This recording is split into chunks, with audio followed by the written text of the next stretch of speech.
Bonjour, je suis Israël Oumba, spécialiste en marketing digital et depuis peu, je suis fondateur de mon agence digitale Oumba Digital et du podcast Amical Vibes.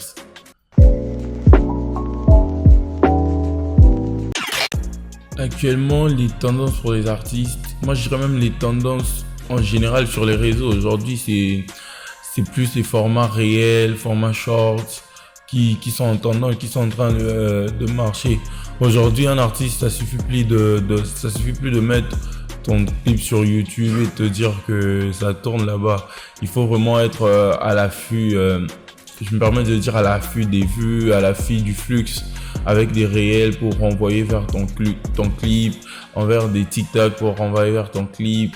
Et aujourd'hui, il y a un autre format qui marche aussi, c'est des live sur TikTok. Donc en bref, je dirais des réels sur presque toutes les plateformes, Facebook, TikTok, Instagram ou short YouTube et des lives sur TikTok.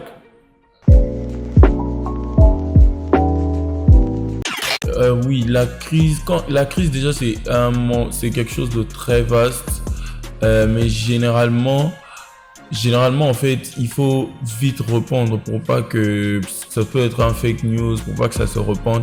Il faut vite répondre à cela, mais jamais à chaud en fait. L'erreur que plusieurs artistes ou plusieurs personnalités font en répondant à une crise, c'est de répondre à chaud en fait, avec toutes les émotions possibles.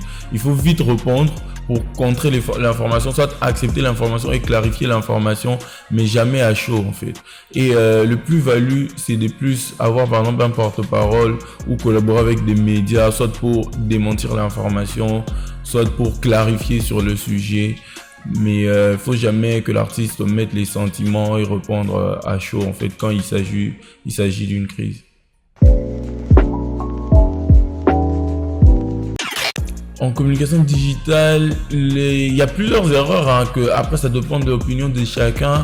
Moi, ce que je constate, c'est la réponse aux commentaires négatifs. En fait, il y a pas mal d'artistes qui, quand ils voient certains commentaires négatifs de la part soit des fans, soit de haters, ils se mettent à répondre de manière très très négative. Soit, je sais pas si pour eux c'est une manière de se défouler ou si pour eux c'est une manière de pas encaisser, mais pour moi c'est très très mauvais pour leur image en fait. Les commentaires négatifs, si c'est pas pour te construire toi, c'est soit tu ignores, mais si c'est pour te construire toi, c'est soit tu les considères ou tu réponds juste en disant que on va améliorer ceci ou on va améliorer cela. Et une autre erreur, c'est de partager ce mot pour partager en fait. La communication de l'artiste reste une communication à part égale. Comme toutes les communications, ça demande une stratégie. Donc, il faut pas poster que pour poster, il faut pas être sur les réseaux que pour être.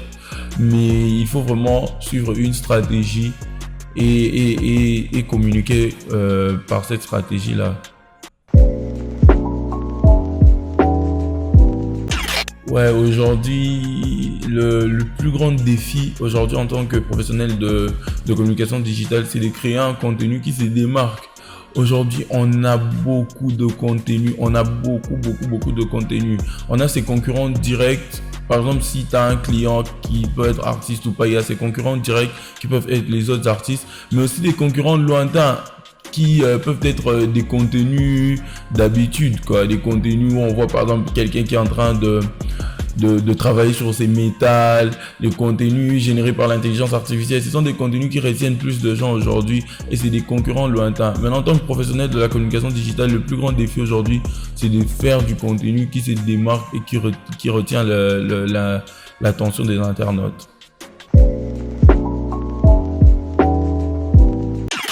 Aujourd'hui, l'intelligence artificielle a un rôle très très important. Ça te permet de faire carrément tout. Ça te permet de générer du contenu. Parce que on est en train de parler des artistes. Les artistes sont pas forcément les professionnels de communication digitale. Donc aujourd'hui, l'intelligence artificielle peut avoir un rôle de cœur pour te permettre d'avoir une stratégie de communication autour de ta carrière, pour te permettre d'avoir des idées de contenu pour promouvoir une chanson ou une œuvre. Donc moi aujourd'hui, je donne une place de cœur à l'intelligence artificielle dans la communication digitale. Si tu es artiste, soit si tu as le moyen, tu t'entoures de personnes qui sont qualifiées, qui sont spécialisées dans la communication digitale. Eux, ils savent comment élaborer une stratégie pour te donner une image de marque, sur les réseaux sociaux.